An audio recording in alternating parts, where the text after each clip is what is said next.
otherwise of the current Spanish democratic system on events and decisions that were taken 35 years ago. In some cases, perhaps yes, but not always. Now, much of this criticism, ironically, is based precisely on the negotiated nature of the Spanish process. In its most extreme formulation, the slogan here is pacted transition, frozen democracy. It rhymes in Spanish, it sounds better. Transición pactada, democracia congelada. Now, there are three main elements to this revisionist critique. First of all, the idea that a negotiated transition, as opposed to one which comes about as a result of a radical break, ruptura, with the past, imposed severe limits on Spain's political, social, and economic development. Secondly, the notion that an elite-driven negotiated transition required the demobilization of Spanish society, and that this has somehow resulted in a weak civil society, a deficit in political participation and civic engagement. And finally, and most controversially right now, the idea that the negotiated transition imposed collective amnesia, it imposed a so-called pact of silence about the past, there was no transitional justice, whatever that means exactly, and that this has resulted in the absence of a genuine national reconciliation. Let me very briefly, Ibrahim, if I may, answer some of these critiques. First of all, the idea that the negotiated nature has prevented political, social, economic change, I think, is really untenable. In political terms, it's very difficult to think of a country that has experienced more dramatic change. In particular, I would argue precisely in the field of the territorial readjustment, the transition from one of the most highly rigidly centralist unitarian states to what is effectively a federal state. And remember, this was the aspect of the transition that was most firmly opposed by the armed forces. Secondly, in social terms, unprecedented secularization, gender equality, legalization of divorce and abortion, same-sex marriages. I think this shows that there has been unlimited change on the social front. And finally, economically, Spain is today a significantly more egalitarian society with a highly developed welfare state. Secondly, can the lack of interest in politics and low levels of membership in parties, trade unions, and associations really be attributed to the nature of transition? I would argue that demobilization is an essential part of a transition process. Neighborhood associations declined because they had elected municipalities, which were doing the job that they wanted them to be done. So in fact, demobilization can be an expression of success. Why do we insist on reading it as an expression of failure? In any case, I'm not saying that there isn't widespread disaffection and low levels of membership of these types of associations, but I would argue that these are attributable to longer-term factors such as a long experience of politics as the abuse of power. In other words, legacies that go back to the 19th century and the early 20th century. Finally, the question of the past, how to deal with the past. My argument is that, in fact, contrary to what these critiques argue, the transitional pact about the past was not about amnesia. On the contrary, the past was very much on people's minds. It was about not allowing the past to become an obstacle to peaceful coexistence during the transition process itself. And as such, I think it was handled highly successfully. Let me remind you, this is the first Spanish regime that has not called its predecessor to account. It's the first time that a new set of exiles have not been forced to leave the country or have been disenfranchised in some way. And I would argue that far from being a deficit, this attempt to intentionally break a long-standing vicious circle is in fact one of the most admirable aspects of the Spanish process. Thank you very much.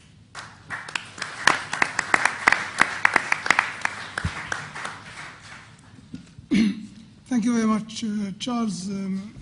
It's again very difficult for me to bring out the most important points because all points in your intervention were of great importance and significance. I think for us, maybe your reference to Philip Schmitter here present and the crisis of legitimacy and your question about what really happened in Egypt and whether the army had withdrawn its support to the Mubarak regime, I probably can say that, in fact, this was also a result of the regime tampering with the foundations of its own legitimacy. And this brought, I think, this withdrawal. You talked to us about the legal continuity and how transition in Spain was started from within the bounds of the Franco regime. The role of the king, the role of the unelected government of Adolfo Suarez, the dismantling of the regime by Adolfo Suarez and by the Cortes of Franco. I think these are very important lessons. And of course, the four pacts, the Moncloa Pact on the socio-economic front, the amnesty law, the Constitution of 1978, and the state of the communities, the territorial settlement in Spain. And finally, you addressed the shortcomings of the present political system in Spain, and you analyzed and brought your answer to the claims that it was the process of the transition which explains the crisis in the current political system in Spain. And as I understood, you are really not in agreement with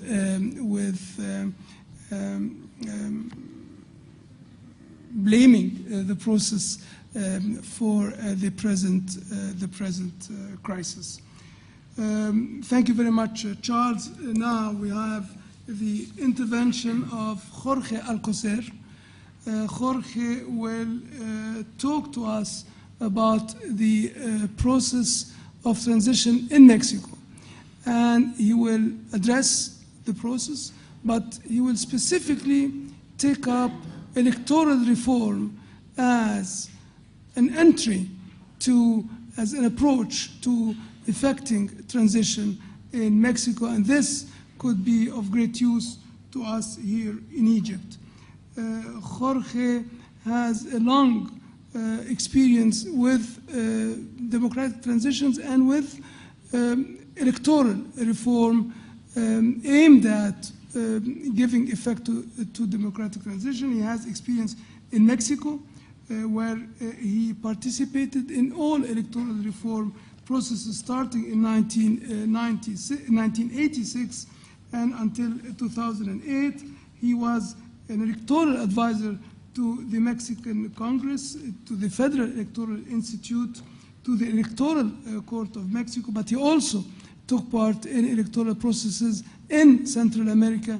He was an advisor to the Salvadorian government on reviewing political parties and electoral process. I think his CV is quite long, but it is essentially focused on transitions and elections in transitions. And one issue that was raised yesterday, on which he wrote a book, is the transition to democracy and Mexico state reform, and another is about Mexican expatriates intervention in elections in Mexico. Jorge, you have 15 minutes. Thank you. Good morning, and thanks to Professor Awad and the university. Let me begin with a question. In Mexico, in 2000,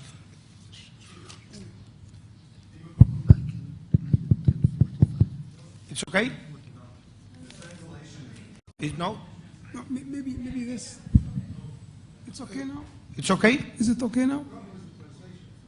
Has a Jorge, problem? can you take this one? Okay. Please.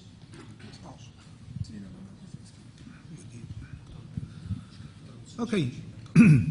It's okay, the translation? And let me begin with a question. In Mexico, in 2000, the party that had governed for more than 70 continuous years was forced to step down since it lost the election. How was that miracle possible? This was due to a long and complex process of electoral changes and institutions that was introduced in 1977. It was a party system that was transformed from one that was characterized by hegemony of a single party to a multi-party system. The party that won the presidential elections in Mexico in 2000, resulting in the end of the 70 years of ruling of the same party, was founded in 1939, almost 4 decades before. The third electoral force in Mexico today is a leftist party that goes back to the decade of the 20s in the 20th century. The Mexican transition to democracy was an accumulative, gradual cycle of constitutional changes that were legal, institutional, and practical. It has lasted more than 30 years, and it is not over. The Mexican electoral system has changed continually and considerably over the years. It is possible, however, to highlight four main vectors of change that directly facilitate democratic transition. A 50 set of changes which occurred after the 2000 election, in which power changed party hands has helped to support democratic change. 1. Opening the Mexican parliament, an avenue for plurality. Mexico's legislative system is bicameral. Before the cycle of electoral and political reform began in 1997, parties other than the pre-revolutionary institutional revolutionary party, PRI in Spanish, were only marginally represented in Congress. This representation was symbolic more than practical. That year, a reform changed the composition of the House of Deputies. The reform created a 400-member House. 300 members will be elected by simple majority, and 100 seats will be assigned by proportional representation. This is a mixed system, as a German system in the 80s, by example. In 1986, a new reform increased the number of deputies of the House to 500. 300 seats remain elected position to this day, and 200 are allocated proportionally. The rules that govern this allocation have changed over time. Today, no party holds more than 300 of the 500 seats in the House of Deputies. Constitutional changes required a 2/3 majority of 366 deputies, which means that no single party can effect constitutional changes without support of the other groups. This aperture of the House of Deputies and its mixed representation system were key in allowing opposition parties to gain a presence in Congress and to gain experience and training for their leaders. Though the Senate remained a practical single-party entity until 1994, but in 1996, a new constitutional reform doubled the number of senators from 64 to 128. Since 1997, no single party has held a majority in the House of Deputies. The same has been true in the Senate since 2000. Congress has therefore been the primary space for enabling political plurality in Mexico and creating equilibrium between the parties and between powers. Second, opening the party system, new players and new balance. When the cycle of reforms that led to transition began in 1977, Mexico had 4 political parties, only 4 political parties, and 1 dominant party.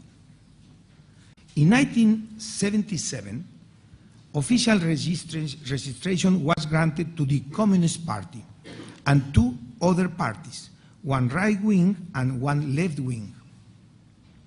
In the 30 years since then, 50 new parties have been created. Most have lost their registration quickly when they have failed to gain the percentage of votes required by law to retain registration. Today, Mexico has 7 national political parties. The 3 main ones are the PRI, the PAN, now in the government, National Action Party, and the PRD. The latter is the successor of the Communist Party. The 4 smaller parties tend to form alliance with the larger parties during national elections. New electoral institutions, bolstering the system. Up until 1988, Mexico's electoral system was, for practical purposes, under the government's control. In 1990, opposition parties called for the formation of the Federal Electoral Institute, IFE in Spanish. 4 years later, 6 non-party citizens were chosen to join the IFE's leadership, beginning a process that eventually guaranteed independence to this electoral body. By 1996, the government had been excluded completely from the IFE's operation. The IFE's leadership today consists of 9 councillors with voting capacity, elected by the House of Deputies. Each party also has 2 representatives in the IFE's leadership, though these members cannot vote. From 1990, the Mexican Electoral Tribunal was created. This tribunal is part of the country's judicial system. It is independent and has 5 regional chambers and 1 supreme chamber. The Electoral Tribunal makes the final ruling of all electoral matters, and its decisions are not changeable. Together, the IFE and the Electoral Tribunal guarantee independent oversight of an adjudication of all electoral matters. Public financing for political parties. In the mid and the 1990s, reforms began to enable public financing for all political parties. Prior to that, the government had only financed the PRI, though it had not done so officially. In 1996, a generous system of public finance was instituted. The law also several limited private financing for political parties at this point. Since 1997, parties have received 2 main forms of financial support from the state. The first is annual financing for general party activities. The second is campaign financing during appropriate years. In 12 and 6, $500 million allocated to political parties. 30% of this was distributed equally among parties. 70% was allocated according to vote distribution in the prior election for the House of Deputies. From 1997 to 2006, parties allocated most of their public funds towards purchasing media airtime. According to IFE calculation, over 80% of party resources were used for this purpose. Today, public financing for political parties is calculated through a simple formula. 65% of the national minimum wage is multiplied by the number of votes in the national registry. The total figure constitutes the budget for annual party financing. These funds are divided and allocated by 30-70 ratio and rules outlined above. On election years, each party receives an additional 30% of financing if they are participating in a midterm election, and an additional 50% for a general election in which the office of the President and both houses of Congress are in play. It's my view that this funding reform was absolutely crucial to enabling equity in electoral competition. New electoral reform. After the controversial presidential elections in 2006, in which the candidate from the PAN was elected with the narrowest margin in Mexican history, the Senate proposed a new constitutional reform. The primary feature of this reform prohibits parties and candidates from buying airtime on television or radio. This prohibition is absolutely and applies in all times. Parties now have access to media airtime only during the time already allocated from the state to the state, from the start of primaries at the end of general elections. The IFE, Federal Electoral Institute, distributes this state allocate time and has the Constitution contain the exactly rules for distribution of airtime. This reform has been described as the most radical and significant change to the communication aspect of any electoral political system in recent history, not just in Mexico, but internationally. I will wrap up briefly by re-emphasizing that political and electoral change in Mexico has been a gradual process. Reforms have built on one another to ensure institutional and legal changes that have resulted in a practical transformation to the modus operandi of the Mexican political and electoral system. The participation of all parties in defining the electoral reforms developed by Congress has allowed Mexico to effect transition in a peaceful and civil manner through legislative action and legal restructuring. Thank you.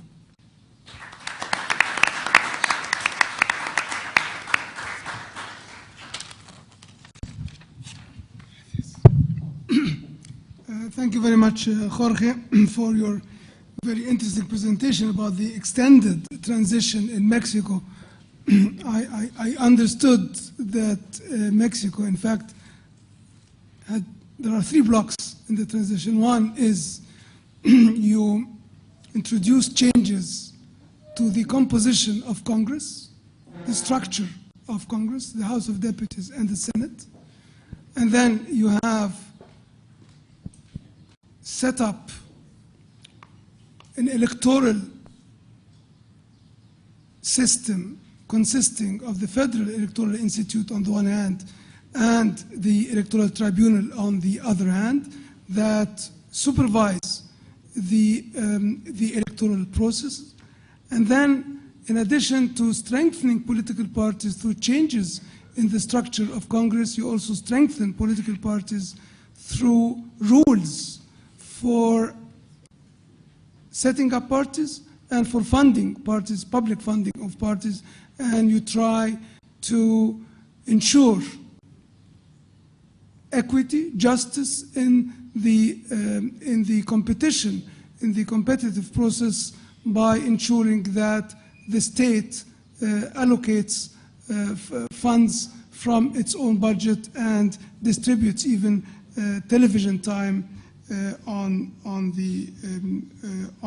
political parties. Thank you very much for this example, which could probably be useful at a time Egypt is building a party system.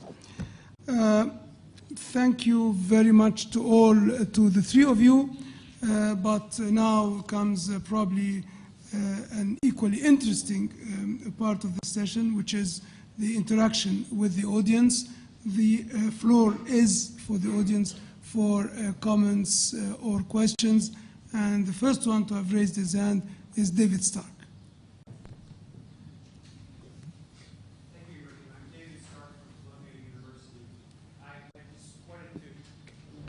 pose a question related to the important point that Laszlo mentioned about the importance of securing political safeguards prior to the first free election. So if I could just expand a moment, I think what you were pointing out is the importance of uncertainty as an asset in the transition period. And the uncertainty I would be thinking about is prior to the first election, all political parties face an uncertainty about whether they will be winners or whether they will be losers. And that means that as competitors, each is thinking, of course, how can I maximize my votes? But they're also anticipating the possibility that they might not be winners. And so what each would want, not because they're nice people and they're, altruistic or something and they're by nature cooperative, but what each would want would be safeguards that if they don't win, they won't be thrown in jail or they will have complete political rights, And so each is insisting on the rights for them in the period after the election. Now, and so the result could be that prior to the election, then there are a set of checks and safeguards and political rights, freedom of assembly, freedom of press, and so on. Now, what I'm wondering, and I think I ask it here to our Egyptian colleagues, is what lessons would they draw from that for the contemporary moment in Egypt today? One might suggest that it indicates the importance of continuing mobilization in this period prior to the election to do as much as possible to gain as many possible safeguards as possible. But if a constitution is not worked out prior to the election, it also would indicate the importance of continuing mobilization from day one after the election. It would indicate that it may be a more protracted process here. Thank you. Thank you, David. Yes, please.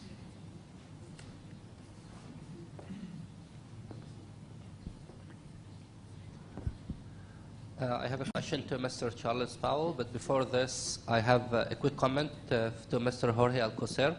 I noticed that your last name is Alcocer, and when we were learning Spanish, the first lesson that any name starting with AL, AL, or A theta is usually in Arabic origin. So your name, Alcocer, is a town in Egypt. It's called Alcocer, which is on the Red Sea resort, about 4 hours south of Hurghada. So if you have a chance before you leave, I would suggest that you visit Alcocer to see your family heritage. Well, the other point is to Mr. Powell, we see that the different experiences that we saw today between Mexico, Spain, and Hungary in Eastern Central Europe are very different from the Egyptian experience and the Arab experiences in general. But what seems to be more important to Egypt at this transition period is the lack of security.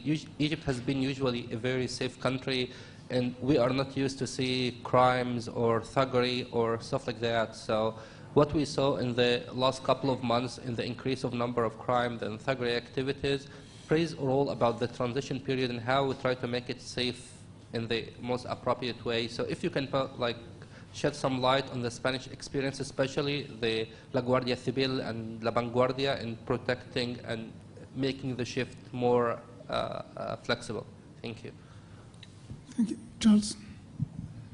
Aren't you taking more? Yes, probably yes. Yes, I think that's better. Yes. Hi, this question is for all of you, but Laszlo in particular. I appreciate bringing in the sort of the question that sometimes Jewish transitions succeed, and sometimes, of course, what may look at the outset to be very similar at the end of the day has a very different outcome. And I'm interested in what you think. I mean, obviously, it's difficult to sort of forecast and to apply things outside, but I'm interested in the cases that you're looking at. What are the conditions that you think that led, in some cases, for the mobilization to continue and the repression to decrease, and in other cases, for that not to be, not to be the outcome? And particularly also, do you think there are things that could have been done differently? To what extent is this contingent on other factors, and what do you think are the lessons to be learned from Central Asia? We'll take another 2 questions, and then we'll come back to the panel, and then we'll take a second round. Yes. Thank you. One of the central debates in Egypt currently is who should be involved in drafting the new constitution. I'm wondering if I could ask each of the panelists to just walk through their case quickly and indicate how was the committee chosen which drafted the first constitution after transition. I think that would be an issue of great interest to Egyptians. Thank you. Thank you. Question to all the panel as well. I mean, this may be preempting the final presentation on consolidation, but I get the impression that we're talking about transition here, but is there a point at which transition ends? I mean, one of the things about the last presentation that you're talking about with Mexico is that it's a very, it was a fairly institutional approach, and given so what happened in Chiapas in the 1990s, 2006 with Obrador and his community feeling outside the system, that strikes me that there's a process ongoing there. I wondered if you could talk about that. To Charles as well, with regard to Spain, I mean, I think the points that you make about the socio and economic changes that have happened, is that sort of the end result, or is there more? An ongoing process beyond secularization, beyond the decentralization. Is where does the Spanish transition continue? I mean, I suppose what I'm trying to get at is that maybe there's, we seem to be taking the approach of, democratization as, a staged process, transition, consolidation, but maybe it's a more open-ended process. And finally, to Laszlo as well. I mean, again, where does the transition continue in Central Europe? I mean, particularly as it's sort of become more integrated into the European policy in terms of economic liberalization. Where do we go from that? I mean, I suppose this is all to sort of present to our Egyptian colleagues here an idea as to, is this the end? Does politics just become boring, or what can they expect after, the foundational elections beyond that, beyond the institutional changes? Yes, we'll give it the floor, and then we'll get back to the panel. Here, please. Thank you. First, I have a comment. You have said clashes of civilization, and it should be the dialogue of civilization. There will be no clashes. All of us hope so. My question is, I have drawn a lesson, and I doubt about its credibility. Authoritarianism is related to communism. Then comes liberalism. And the Wafd, the Egyptian newspaper, has published a translation from a report published in New York Times, in which New York Times, as the writer has said, that Egyptian liberal people cannot prove their efficacy in the transitional period. And I would like to know your comment on, and I'd like to listen to your comment on this statement. Thank you. We'll give the floor first to Laszlo to react to the question that have been put to him. Or hello? Yes? Excuse me? No, just a second, in the second round, not now. Please. Laszlo, please. Translations can work now? Can you hear me? Okay. I think these are terrific questions. Thank you, David, for calling attention to the parallels and to this problem of, of how to perceive opportunities and uncertainty. It's very important because several of the questions were also linked to that. The games in the transition, in each phase, are very uncertain. I would actually compare that to a poker. When people play poker, not knowing what's the game can change in each stage, each round of the play, the actors try to find out what's the name of the game and try to create alliances to set the rules for the game, and it's uncertain, and this uncertainty is really the time for. And this is seen by lots of people as a constraint, as a limitation. But this is really the time for entrepreneurs. This is really the time for political entrepreneurs who see opportunity where others see only constraints. They see possibilities of change where others see nothing. So this is very important because there was a question about what are the conditions of changing the situations and how things could have be done differently. I think that's a very good question because here it is in this period when lots of people, when nearly everyone would say there is no opportunity for change, there is no possibility, there is a stalemate, one has to wait after the first few elections, like here in Egypt, that the one group of players, those who are in power, in alliance with or without with Muslim brothers, try to set the rules for themselves and go for election with these rules.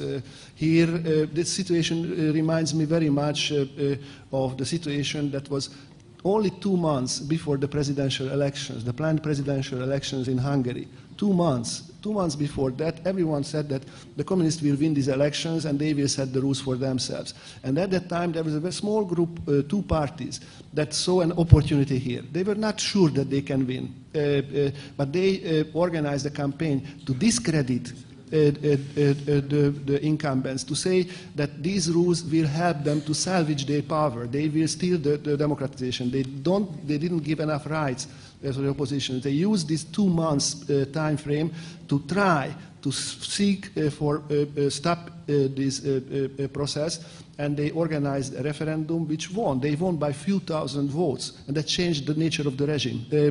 We would have gotten in Hungary, for example, a presidential regime in '89 if not for this very small group of political entrepreneurs. That's very important. This time, this is Philip's favorite, is Machiavelli, who says it is the time for virtue, and fortuna. The other side of fortuna and virtu. So it's about political. This is really the time of political entrepreneurs. Someone asked, there was another question about the legitimacy and constitutional setting, how was set up, how those who made the constitutions. Briefly, I can talk about the Polish and the Hungarian one. It was very important that the basis for setting up these committees was that they have no legitimacy. They were done before creating the legitimate power, before the first 3 elections. So they didn't have the popular support on their side, meaning by 3 elections. But they were done before elections, and they were 2 things that helped them to do that. One was that they legitimated themselves by arguing that there is no legitimate power. We are in crisis. This country is in crisis. There are millions of problems, economic, political, safety, whatnot.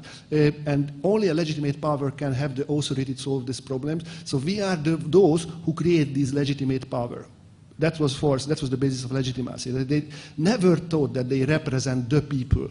Or they speak in the name of the society, they speak in the name of the would-be legitimate power.